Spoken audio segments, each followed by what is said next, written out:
অনেক দিন পর সেদিন একটু বাসন্তী পোলাও বানিয়েছিলাম। লাস্ট বানিয়েছিলাম, তাও সেটা বেশ কিছু বছর হয়ে গিয়েছে। বিয়ের পর একবার লক্ষ্মী পুজো করেছিলাম বাড়িতে, তো তখন বানিয়েছিলাম। আজকে আবার বহুত দিন পর বানালাম জন্মাষ্টমীতে ঠাকুরের পারণের জন্য। তো ভাবলাম যে কেননা টুক করে আপনাদের সাথেও একটু শেয়ার করে নিই।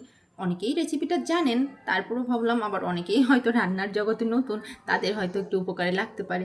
তো সেই জন্য আপনাদের সাথে ভাবলাম রেসিপিটা শেয়ারই করে নিই। Simple recipe. প্রথমেই গোবিন্দভোগ চালটা ধুয়ে একদম জল ঝরিয়ে নেব যাতে ঝরঝরে হয়ে যায়। তারপর পরিমাণ মতো ঘি দিয়ে পুরো চালটা মাখিয়ে নেব, আর সাথে দিব সামান্য হলুদ আর লবণ পরিমাণ মতো।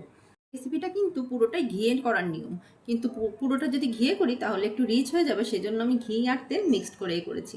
তো কড়াইতে তেল দিয়ে লবঙ্গ, দারচিনি, এলাচ, তেজপাতা সব কিছু ফোড়ন দিয়ে তার মধ্যে দিব হাতে মাখানো ওই চালটা। এরপর চালটা সুন্দর করে ঝরঝর করে ভেজে নিব। তারপর অ্যাড করব পরিমাণ মতো জল।